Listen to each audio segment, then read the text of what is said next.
A long time ago, in a land far away, a young man went to visit a famous preacher. This preacher was the most famous orator in the land, and the young man was honored that he could meet him. And the preacher let him in the house and took him to his study, and they talked about life, and the preacher was just so full of wisdom. The young man was just inspired and in awe. And finally, it came time for the young man to leave, and the preacher said, well, here, let's go out this way. It's a shortcut through the house, and it was through a narrow passage.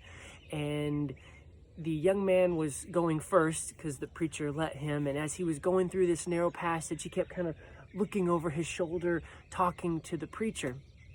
And the preacher all of a sudden said, "Stoop, stoop," which means duck or get down. And the young man was like, what is he talking about? And he turned around and boom, hit his head on a low beam that was in the passageway. Now, the young man wasn't hurt too bad. It was mostly just his pride. He felt very silly for running into a beam right in front of this famous preacher. But this famous preacher didn't skip a beat. As the young man was standing there holding his head, the preacher put his hand on his shoulder and said, "Stoop. If you follow that advice for the rest of your life, you will miss many painful experiences." Well, that young man took that advice to heart. And Ben Franklin realized that humility opened up so many more doors than pride. And even though he struggled with pride during his life, he always tried to be humble. In fact, one of the things that helped him grow successful was he looked at his life as a young man and he came up with 13 areas where he felt that he needed improvement. It was everything from the way he managed his time to his attitude and how he handled money. And he made a list of these 13 categories. And for each category, he made a goal. So like one category was humility. And he said, I want to imitate Socrates and Jesus. And what he would do with these 13 categories is he would take a month and focus on each category.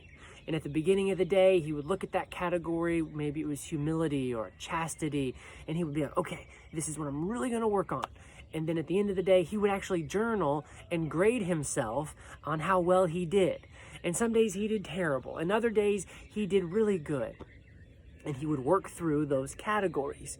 And his goal was like, well, by the end of 13 months, I will have conquered all 13 of these categories, and I will be this amazing person. Well, at the end of the 13 months, he realized that he hadn't conquered any of the categories, but he was better in each one of them. And Ben Franklin's life is so full of so many lessons for us to learn. But the lesson that I think America needs today is the lesson of humility. Because everyone, me included, believes in our heart that we're right.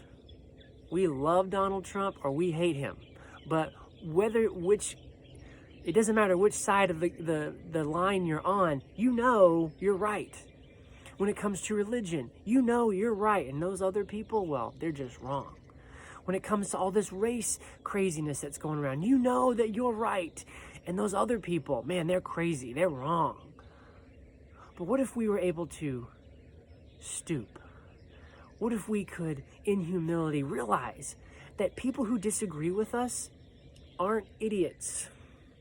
What if we realize that people who have a different perspective than us might be able to teach us something?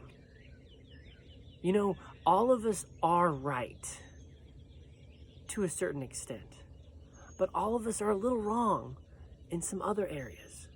And when we are able to stoop and be humble and go to someone who disagrees with us and be like, can you share your perspective with me? I want to try to understand you.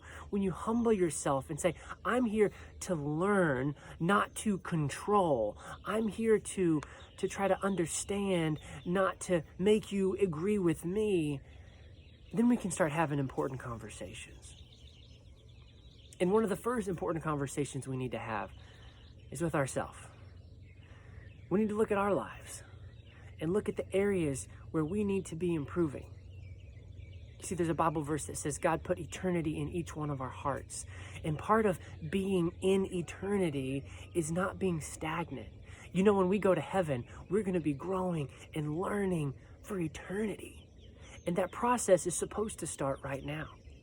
So whether you're looking at your finances or your health or your weight or your family relationships or the inner struggles you have in your mind, there's places for improvement. And instead of looking at the glass as half full and saying, I'm a loser because this is out and that's not how it is, look at it as a glass is half full. It's an opportunity for you to improve. Now, you'll probably never reach the epitome of the ideal of what you want in those categories. But don't let that discourage you. Like Ben Franklin, you can get better. You see, you can do all things through Christ who strengthens you. And part of us growing into the people that God has created us to be is we need to stoop. We need to have humility in our interactions with others. We need to have humility as we look at ourselves, because the person God created you to be is out there, and he believes that you are that rock star. I'm always telling you guys to look up and to remember that God's got this. And part of looking up is hearing what he calls you. You see, the Bible says he has a special name for each one of us. And when we spend time with him, he tells us that special name. He tells us where we need to be improved. He tells us the encouragement that we need in that moment. So today, humble yourself. Go to God and learn that you, like Ben Franklin, can change the world. God bless.